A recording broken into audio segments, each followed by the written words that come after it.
Thank you. Hello, everybody, and welcome to this session. So I have two wonderful speakers with whom I'm going to be in conversation. But sometimes the most interesting part of a conversation is the pre-conversation.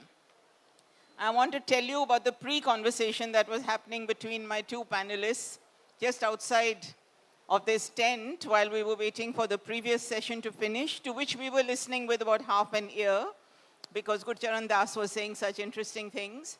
Then I heard Mallika, can I call you Mallika? Ask me, where are you from? So I said, I'm from Punjab, but I live in Delhi. She said, oh my God, Punjabi men, no, they are very hot and they are very good. So I looked at her doubtfully. I don't think Punjabi men are great. I thought, what? And then Vasu says, actually, Malayali men are also very good. I really like them. Then the two of them had this discussion about Punjabi men and Malayali men. And her contention was that Punjabis, especially taxi drivers, the sardars, who speak very loudly, saying, like that, are actually really soft from inside and are very helpful. This has been her experience. I don't know what your experience has been with Malayali men. But anyway, this was the pre-conversation. So I hope that spirit of that conversation will follow us through into this one. So we are going to be talking today about going beyond the binary. Beyond the binary meaning the binary of male, female, man, woman, and looking at writing which can broadly be identified as queer writing, although people may have differences with that definition, but queer as an umbrella term which encapsulates in it writing by gay, lesbian, intersex, trans, queer, non-binary people. And both Mallika and Vasu identify in the broad sense as queer writers. So let me just kick off the session by mentioning that actually, as both of you know, in the last few years in India, we have been seeing an increase in the different kinds of queer writings that are coming out. And this isn't only an increase that's happening in English, because that is how people start saying things, that this is happening in English. In fact, it is something that is happening across the languages in India. So Vasu, as you know, in your own language, Kannada, and for you in Malayalam, but also in various other languages, we are seeing a lot of books coming out. And some of these books, like yours, Mallika, are also being adapted and adopted in schools and being used in textbooks. So that is, while that is one very interesting phenomenon, it is also something that has been commented on. I'm not saying that I'm saying this, which is that so much of this writing actually focuses on issues of identity, and a lot of it is in many ways autobiographical or auto-reflexive in some ways. And I want to ask you both to respond to that by saying, is this actually true, correct? Or is it just a perception? Because in the queer world, there are so many issues today that are being discussed and debated, which have the potential to basically upturn so many of the so-called truths that we have, we accept as given truths, such as, for example, if you're looking at same-sex marriages, which was on the cards recently, the whole question of chosen families or families you're born into, such as the definitions of what is sex and what is gender, which are being questioned now in many ways, biologically, socially, scientifically, and so on, and a whole range of other things. So do you think that it is true that queer writings are, by and large, indeed autobiographical or self-reflexive, as people seem to believe? Is this a correct or a mistaken perception? And why do you think this is the case, if it is indeed the case? So I don't want to ask you a loaded question, but I'm asking you first if you think this is in fact true. And then subsequent to that, if it is, why do you think that's the case? Vasu, do you want to shoot off first? Yeah.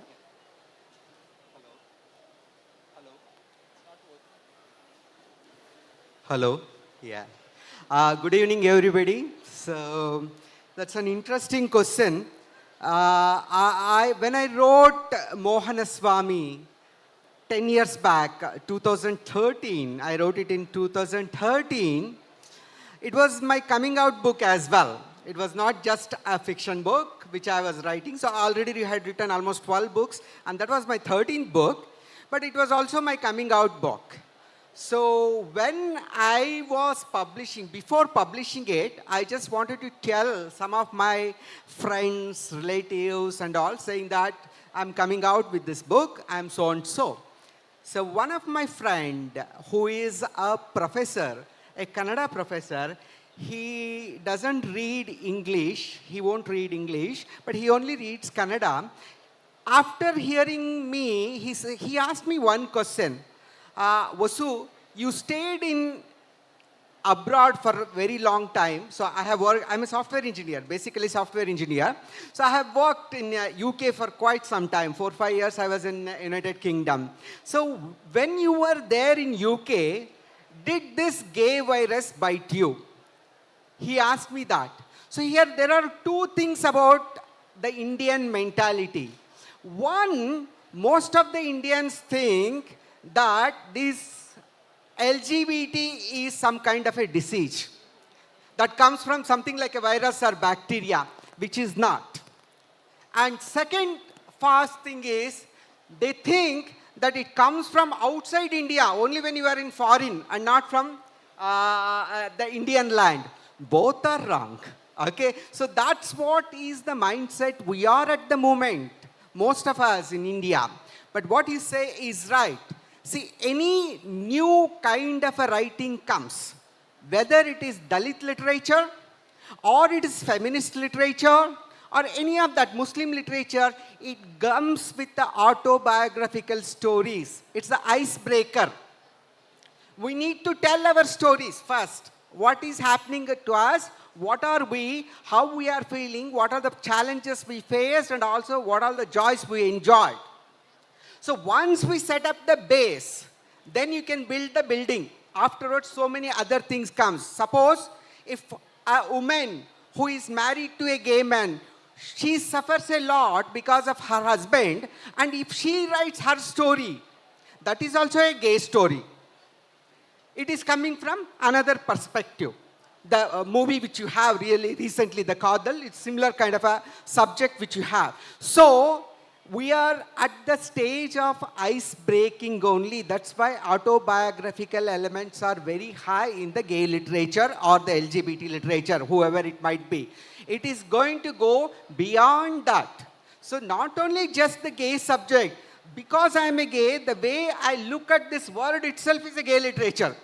Tomorrow if I write something about this KLF, completely from my eyes, that also I consider from the gay vision. Like, how do I see this word?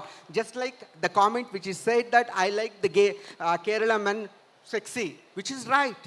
That is also my observation. So we shall allow to set up the base first through the autobiographies. That's how Dalits have done, Muslims have done, and feminists also have done. Now it has gone much beyond that. So now we have just started, especially in the regional language, hardly 5 to 6 years, maybe 10 years back I can say it started, and it's going to take a long time to reach the stage which you are talking about. Let us allow. So let me just ask you a quick supplementary question, then I want to move to Mallika.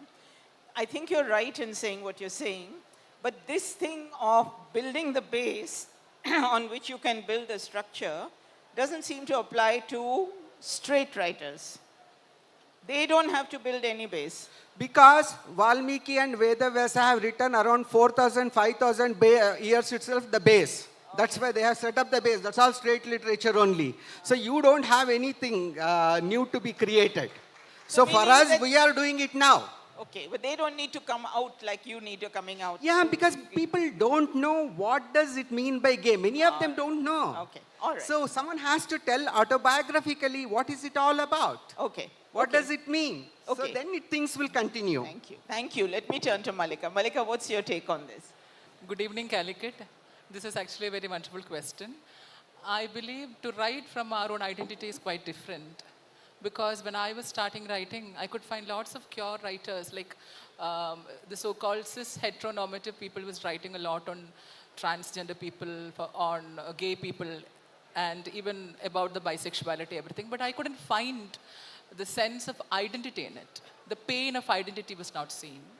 But as I started to write in my own identity, I could find the kind of difference which the society, even the kind of discrimination the society was actually maintaining to the so-called queer people. So I started writing in 2016. My first book was published in 2018.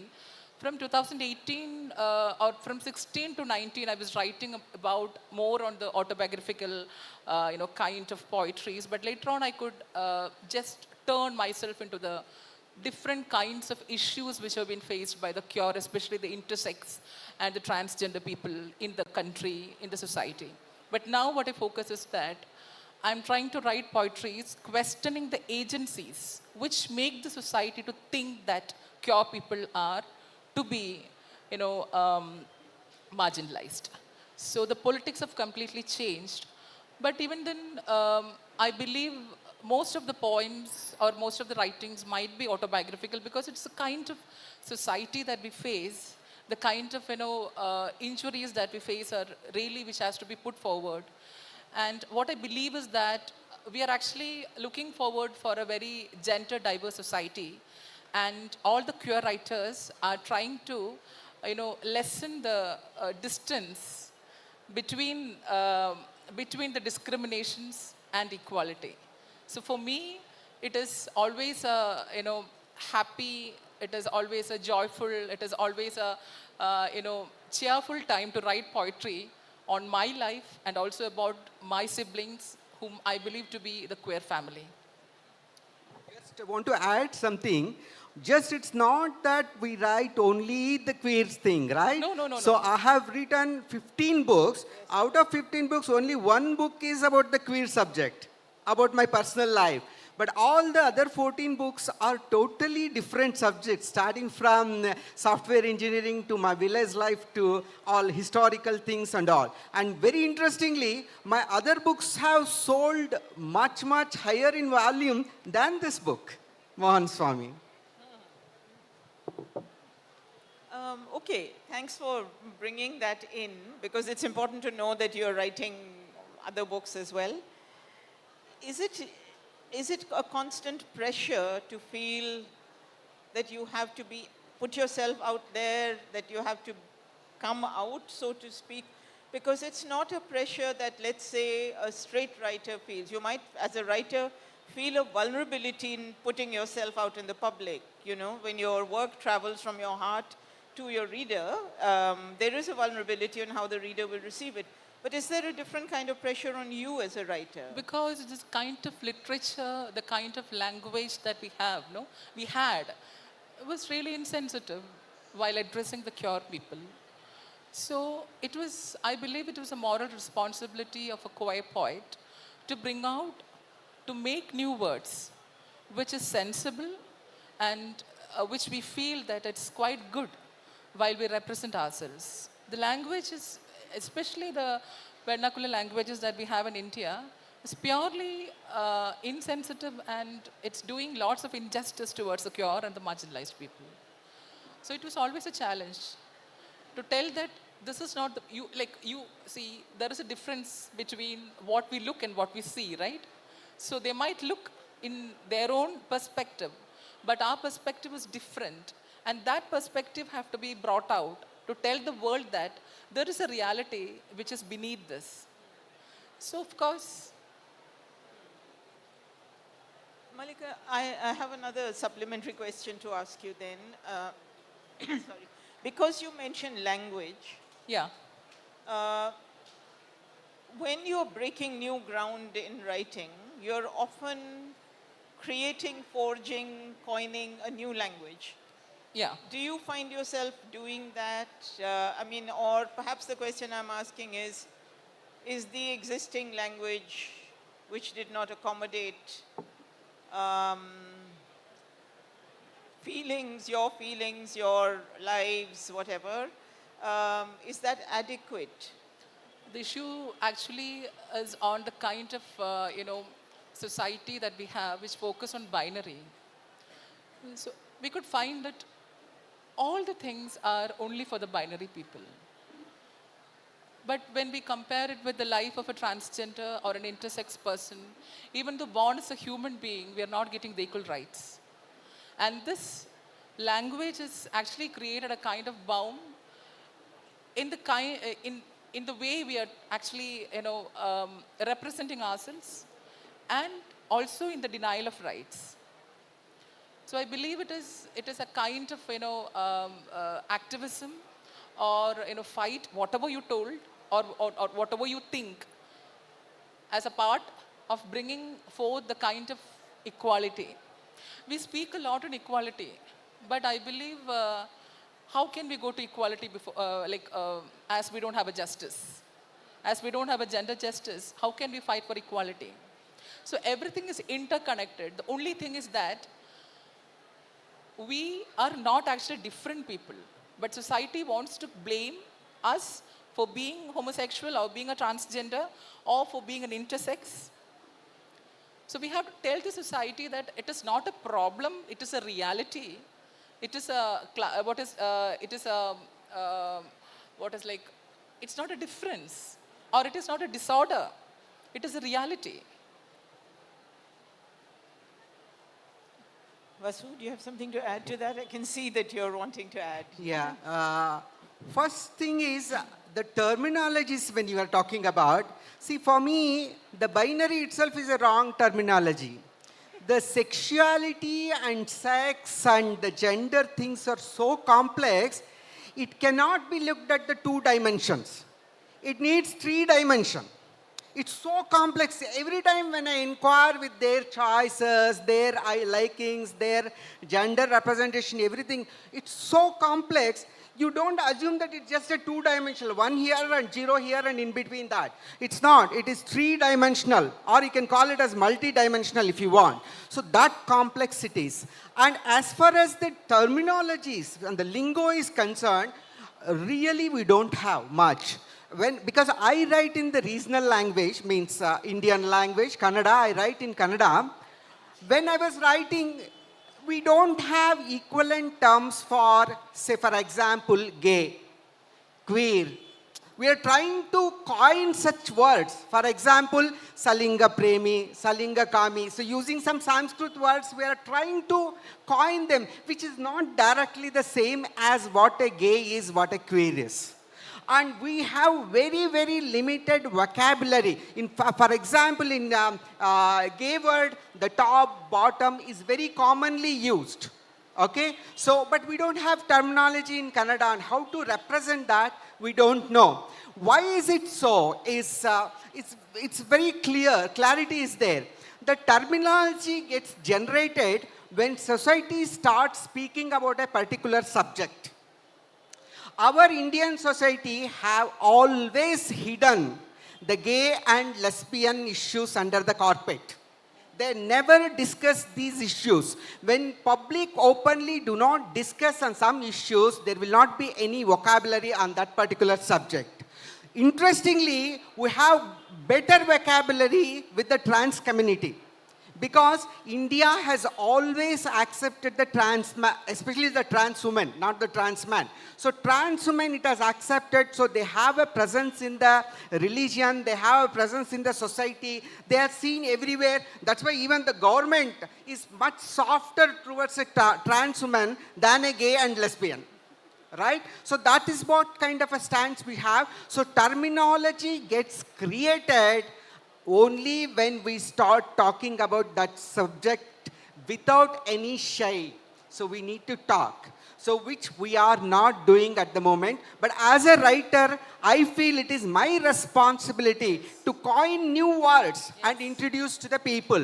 Or if I cannot coin it in Kannada, I would like to retain the English word as it is. Like gay, I would like to use it as gay only, no problem. Queer, I will use it as a queer only. I don't have an equivalent word for it. So that is the kind of the stand I would like to take. But To be frank, it is very difficult to write it in our own mother tongue about any of the LGBT subjects than in English. But the irony is, please write it in your mother tongue. There is enough material already in your English. Writing again the LGBT literature in English is of no use. There is enough there. But please write it in Malayalam, write it in Kannada, write it in Telugu, write it in Konkani, whatever your language is.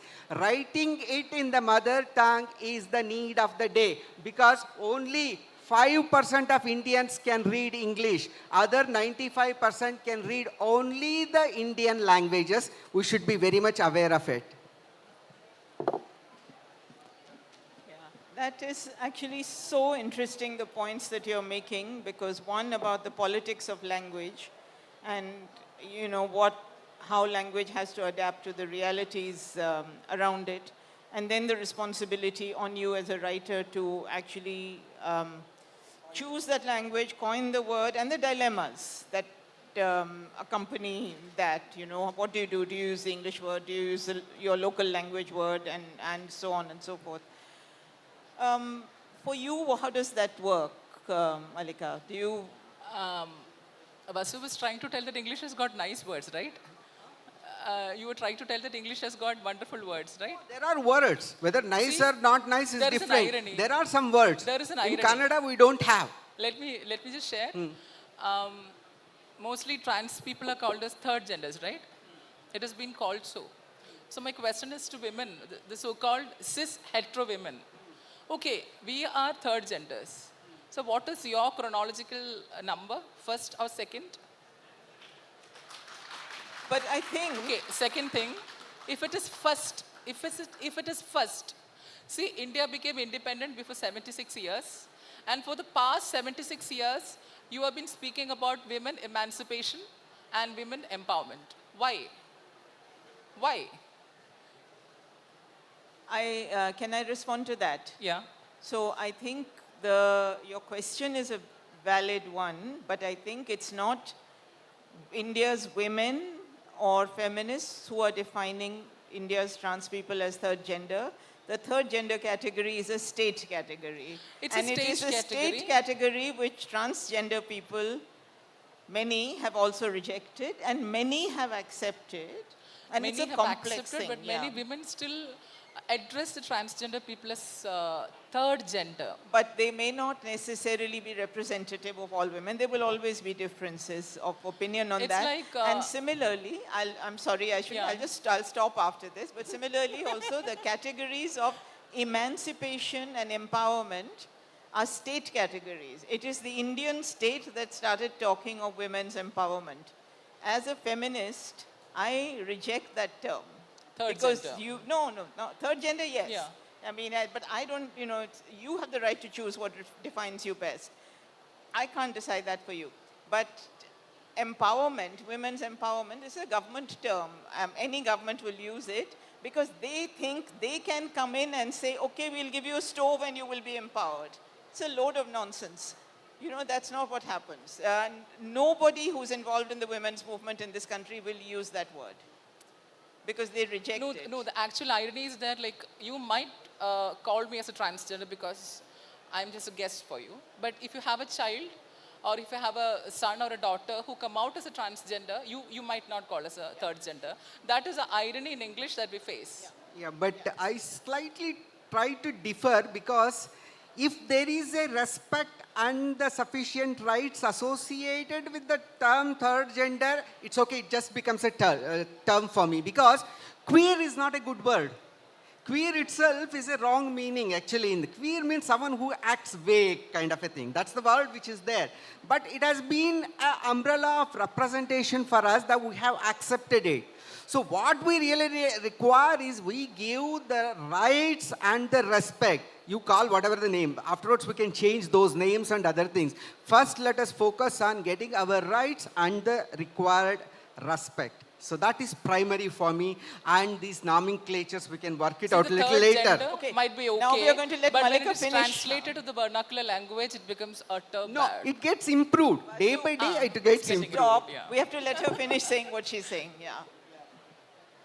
Okay. It's over. You finished? Yeah. Otherwise, we can't stop it today because it's a long discussion. It's a right? long discussion. It's a very Okay. long topic. Can I actually just move the discussion a little bit to another subject related? So, both of you are here on this podium as queer writers, however problematic the term queer may be.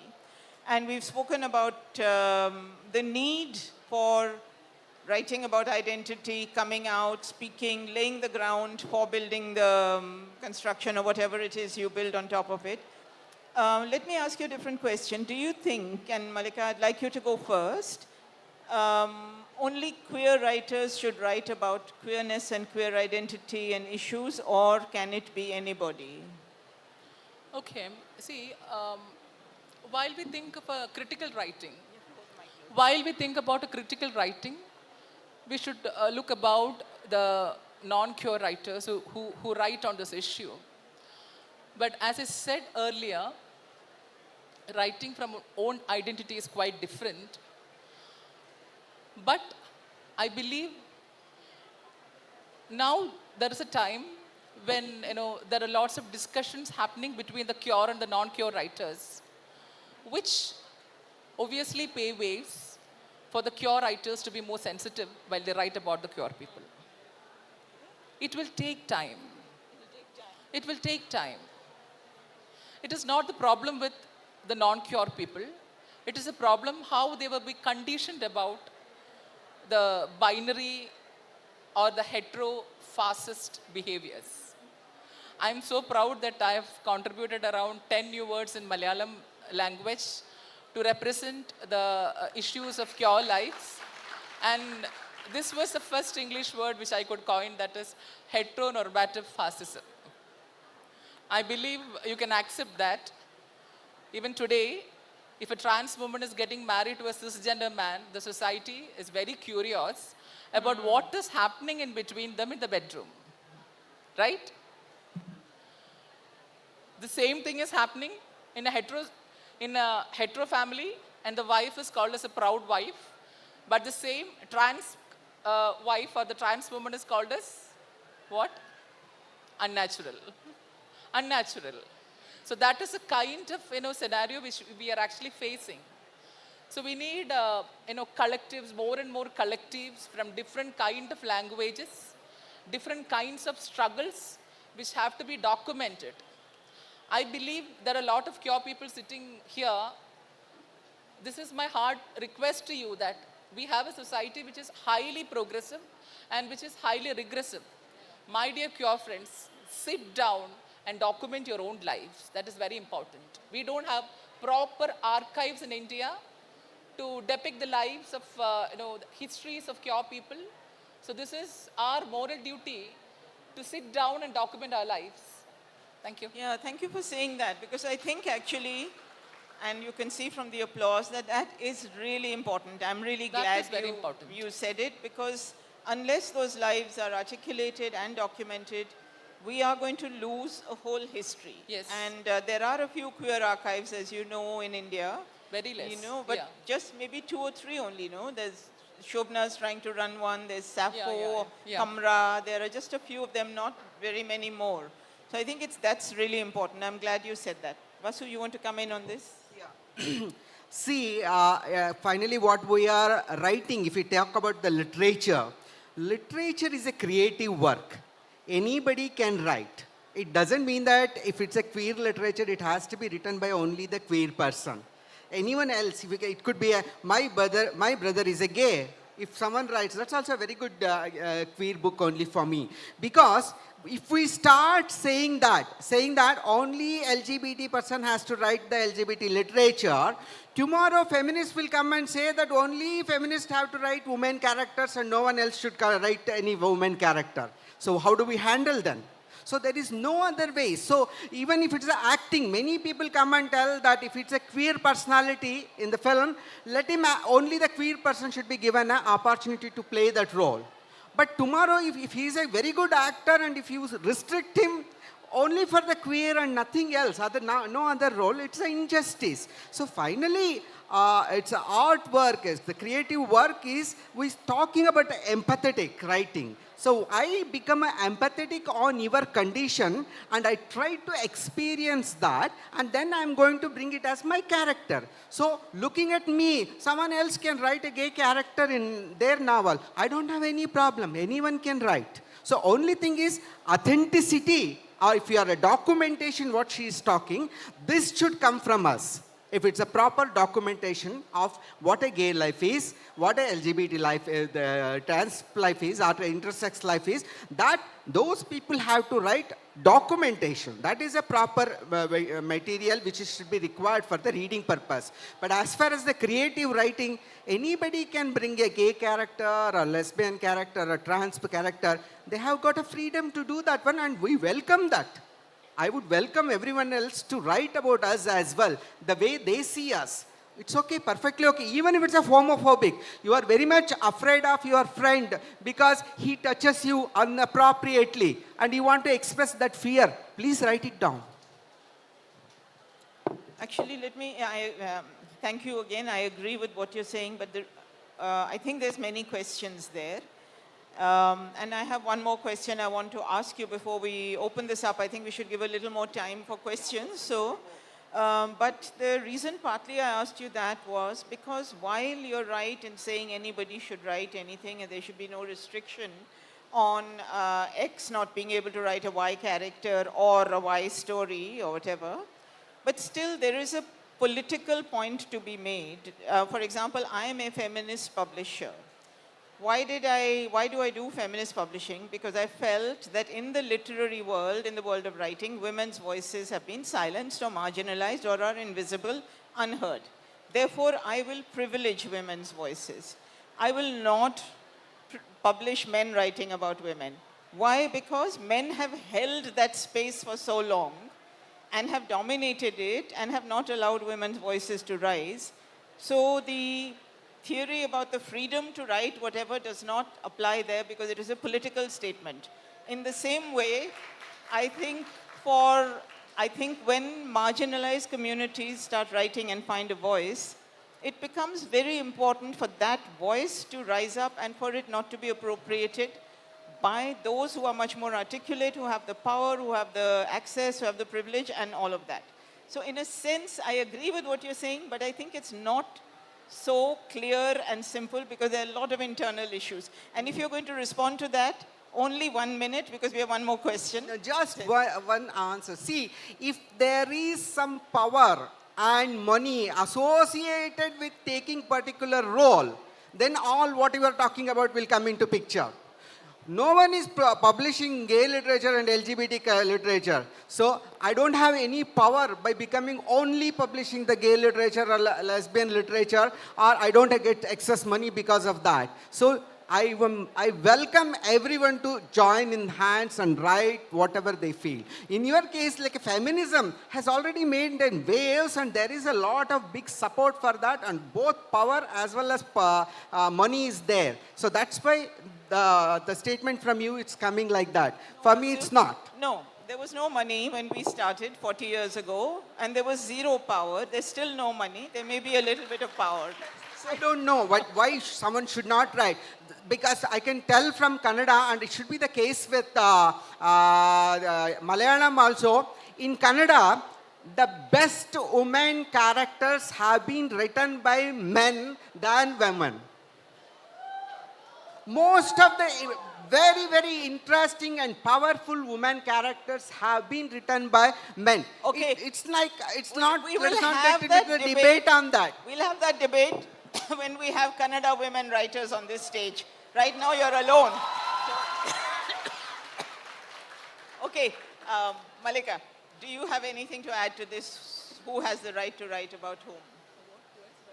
Who has the right? You've already said that. Yeah, see, I've got a question to Vasu. That is, it's okay, like everyone writes, but when a queer writer, especially a transgender writer, starts to write about the issues in society, there is a general question which they pose to us, that is, who the hell are you to write about us?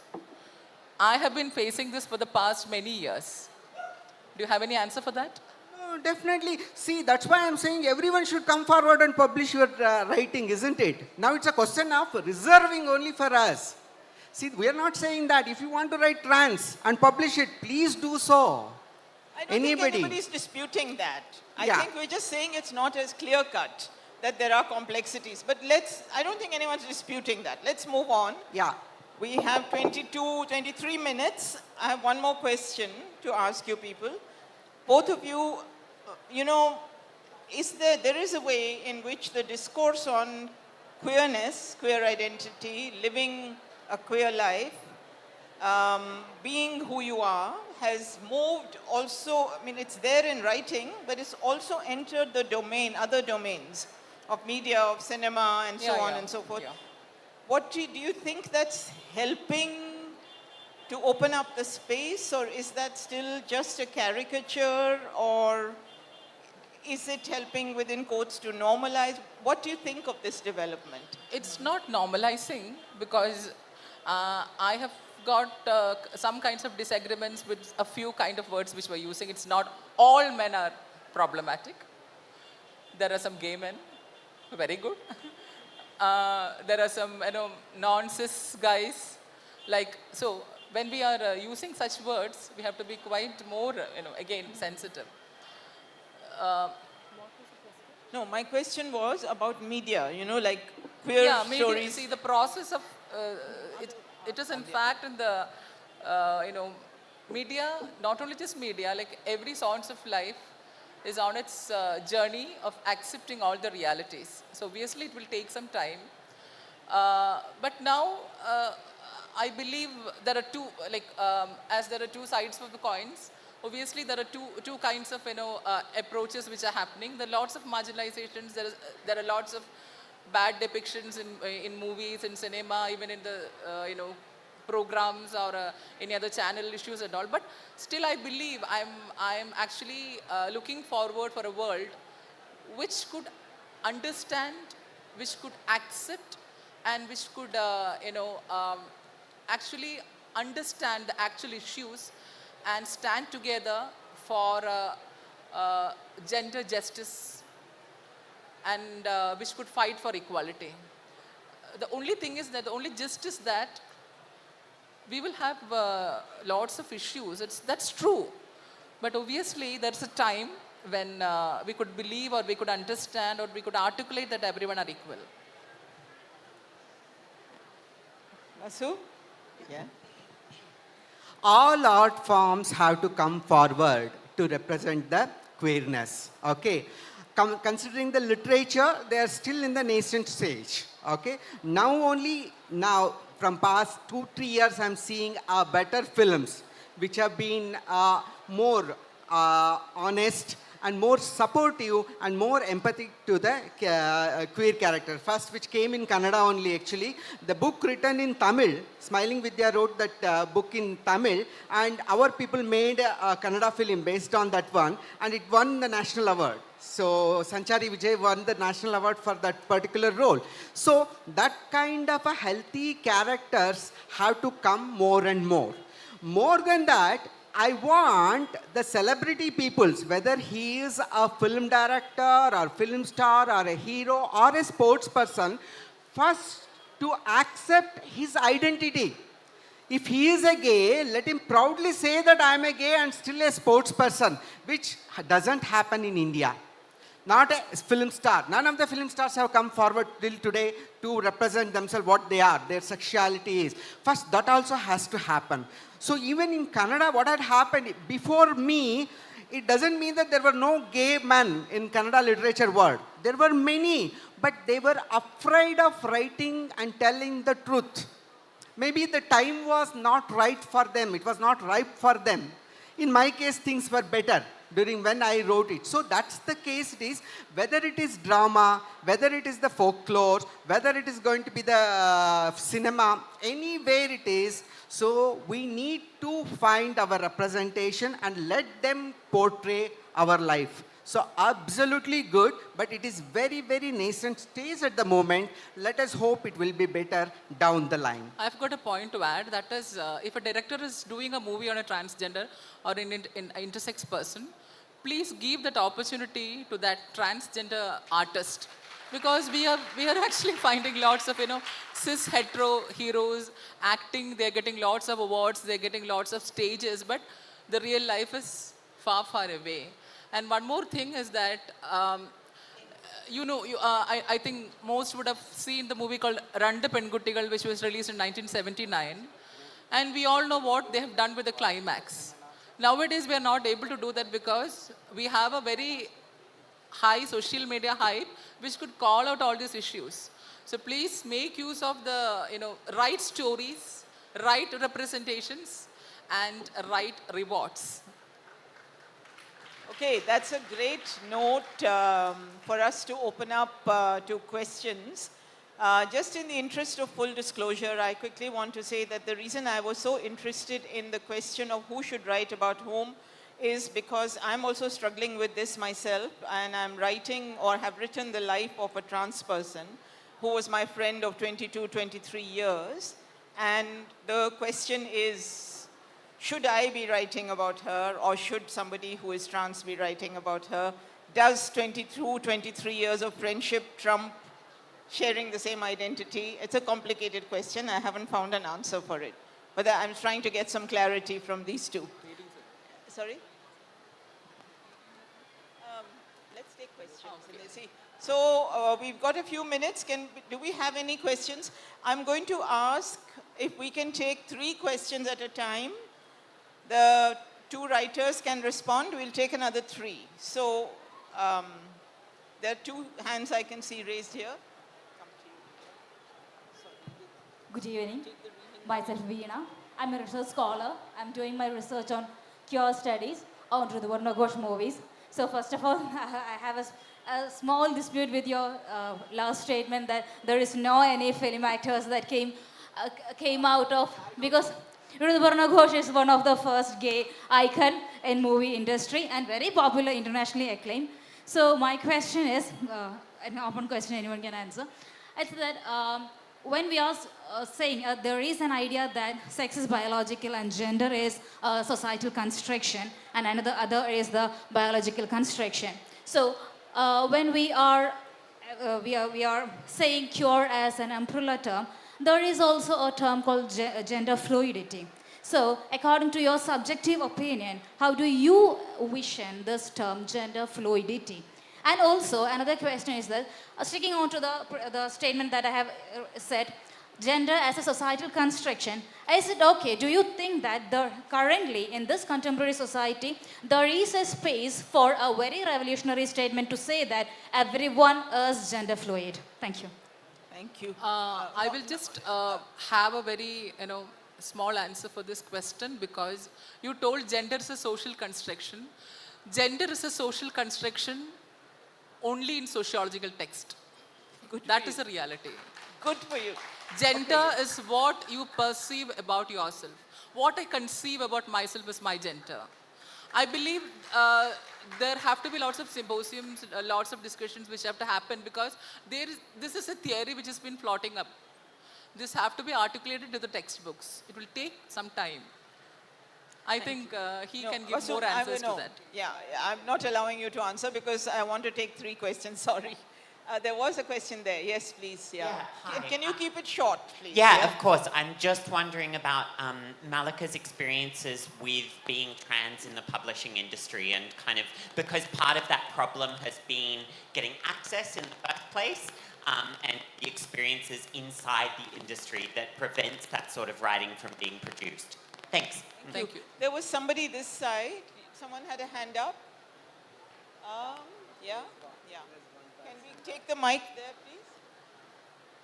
You want to answer that question? Press publishing. The challenges, take both and answer. Yeah. So hi, first of all, I want to ask that it was told that there's a pain of coming of age stories in the books and movies we saw. So is it because of we all assume that every person or every child who is born to this world is cisgender and heterosexual? this assumption is there. Like we are all conditioned to believe that every child, like I have seen these baby showers and celebrating. If it's a boy, like blue color, and it's a girl, pink color. We all assume like if a child is born, it's a heterosexual person, and that assumption is there. Like we are all conditioned that way. So it's that force we are all bearing that we have to come out. If my mother doesn't think that I'm a heterosexual person, I don't have to come out to her.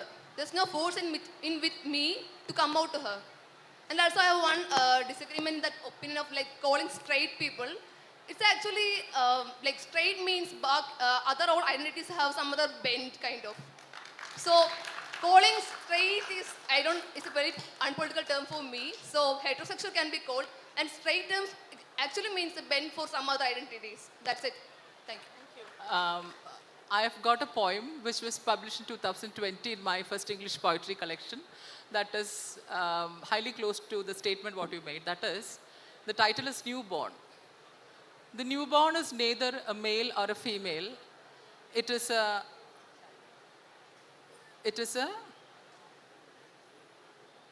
newborn is neither a male or a female. It is a baby where gendering is a hobby. That is a poem. I think that is the answer for what you asked. And you might continue, no? The first thing, see here, when it is a cis person, actually, what happens is the whole society assumes you as a boy or a girl, right? So the coming out really comes if there is something alternative than what they are thinking about. For example, my friends keeps asking me, why do you go and tell everywhere that you are a gay? We don't tell that I am a boy or I am a girl. We don't tell. Why are you going and telling it? I tell them, when you are 24 or 25, for my friend, your mother shows all beautiful girls' photographs and asks, whom do you choose to get married? Till my a gay mother, shows him nice, beautiful boys' photographs and says, whom do you want to be partnered with? Till then, I'm going to go and tell that I'm a gay man. So, which is required for me. Right? So that's what it is. For me, as far as the publishing is concerned, for me it was a very easy because I'm a very senior publisher as well. From 20 years I am publishing, so I could publish my book on my own. I didn't face any problem. But I can assure you there will be challenges because after I published my book, not even a single Kannada magazine or the newspaper wrote a single line about that book. They were so afraid. They were so afraid. Later on, when it came in English, the book came in English, all the English newspapers celebrated because they were a little bit progressive. They all celebrated. Then the Kannada news media realized that there is a problem with them and they corrected and they started talking about the book. So it's not easy to get a publisher so easily in vernacular language. English, it's slightly easy. You have to tell about the Malayalam side. I didn't face any problem in publishing my books. I believe if no one is coming forward to publish my book, I will start my own publishing house. That is my policy. I don't care about it because my duty, I believe, is to write about cure writings. I wanted to see everyone sitting together. And I'm so unlucky when you told it's boy or girl because I'm an intersex person sitting over here. So it's not binary. So that is my policy.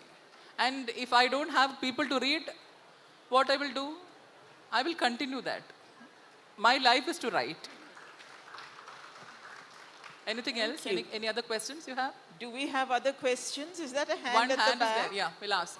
Okay, there's a hand at the back. Can we have Please the mic, give the mic. going there? Anyone else? Yeah? Hi, I think, thank you for your answer, but I think that's a place of great privilege to say that if nobody would publish my book, I would publish it myself. And my question is also to Urvashi as a publisher, like, what would you advise young queer writers to do in order to get published? Because it is really a daunting task. Yeah, thank you. Thank you. If you are writing in English, all English publishers are hungry for the queer writing. So they will publish, don't worry about it. If the writing is good, they will definitely publish, there's no issue there. But if you are writing in the regional challenges, there are some regional languages, then there are some challenges. But if you are writing in Kannada, just come to me, I'll publish it. Because he's a publisher. No, I think, but there's a serious question there, and I think not to minimize this, because Vasu is right that in English language publishing there is an interest, but that still doesn't make it easy for new young writers. So I want to say that the publishing world is particularly opaque where, how to submit manuscripts is concerned. But if you're asking me for advice, I would say, first of all, look up the websites of the kind of publishers that you want to go to. So you must know who is hospitable to your kind of writing. That means doing a little bit of homework. And then look up their submission procedures. Many of them say how to submit the manuscripts, and try to follow them. What you shouldn't do is to call up and say, I have this wonderful manuscript and will you publish it? Because a phone conversation, while it allows, say, me as a publisher's editor to see how articulate you are at explaining what you're saying, I get no sense of what kind of writer you are or how you might be able to construct a book. So in that sense, try and provide as complete information from your side as you can, so that the publisher can actually take a call on it. Think of the kind of books. So for example, we as publishers do not publish poetry, and it's very clear from our website that we don't publish poetry. But people still send us poetry manuscripts. And I wish that they would look at the website and say, this publisher doesn't publish poetry, no point sending it. That kind of homework is necessary. If you are lucky, some of you may be able to find an agent. That's not that easy in India, although there are some agents. Again, internet research will show you that. But it's not easy. It's not easy. If you have a friend in publishing, that's another route. So try any or all of those. We still have 6 minutes. Do we have another question or two? Vasu said there'll be lots of questions, but I don't see lots of questions. We have one there? Yeah, please, go ahead, ask. Good evening, everyone. So my question is centered around the topic of tragic homosexuals. With the very limited representation that we have in queer literature, or be it queer films in India, more than oftentimes it ends up in a tragedy. For example, if it's a gay character, they end up marrying a woman. If it's a bisexual, they end up going for the quote-unquote safer option. Well, these are very real situations that are happening. In your subjective opinion, how do you think how important it is for a rather happy representation of queer life to be done in queer literature and film in our Indian industry? Yeah, thank you. I think that's an important question. Do we have one last question to add to that before we get Vasu and Mallika to respond? No? Okay. Go ahead then. Okay, in fact, when I wrote my Mohanaswamy, I was very, very cautious that it will not end in a negative way. So he is going to survive and he is going to celebrate his life. So that was my intention when I wrote. And he goes up to the stage where he wants to commit suicide, but he returns back immediately and joins the life back. So the thing is, the society starts looking at us sympathetically in the beginning. Later on, when the maturity comes, then things will be very different. We are at a very early stage, we are very at nascent stage in all the representation of the queer. Just wait a couple of years, a gay man could be a villain as well. So that's also welcome, actually. So nothing wrong in that, okay? Mallika, do you want to add to that? Happy stories. Okay, did I see a hand at the back? Or if you are there, please stand up and start waving both hands. Yeah. There's one over there, yeah, okay. And anyone at the back? No, okay. So we'll take that last question. Yeah, we can make it as last. Yeah.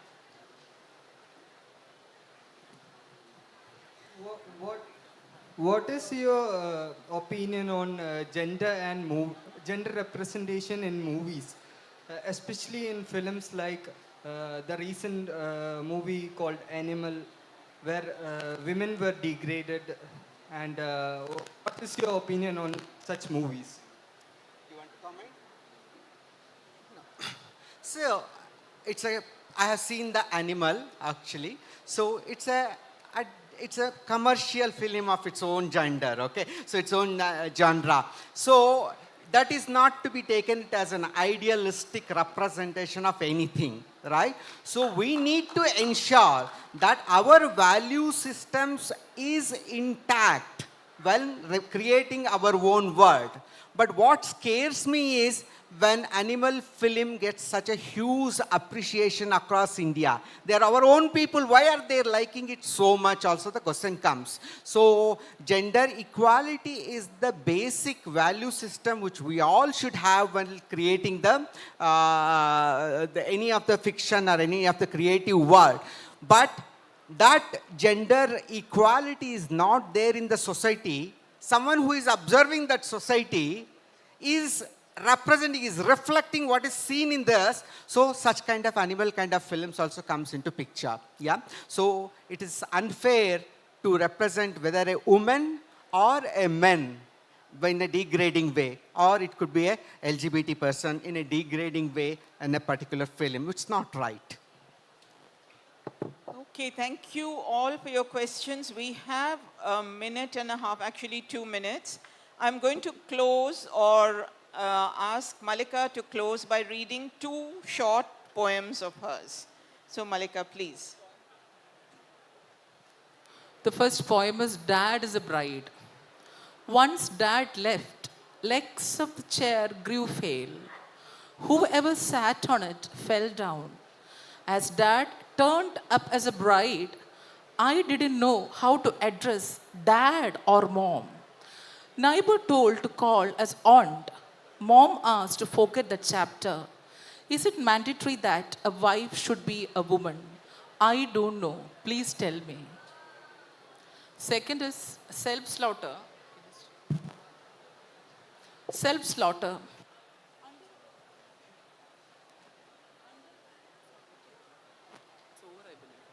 Battery is over. Even the mic is asking to stop, I believe. Self-slaughter. Under a roof, 2 people on 2 adjacent cots curse lives. Both are prisoners, 2 human bombs that may burst any time. Female attendants who put their fantasies to sleep. Princely states that united without purpose, that never ever signed a treaty. The inmates in that house, they are descendants. One is a woman, another a trans woman. To the world, they are a lady and a gentleman. The hopeless society praises them as an ideal husband and wife. Thank you. Mallika, Vasu, thank you so much for participating in the panel. Thank you all for listening and for your questions. And good night.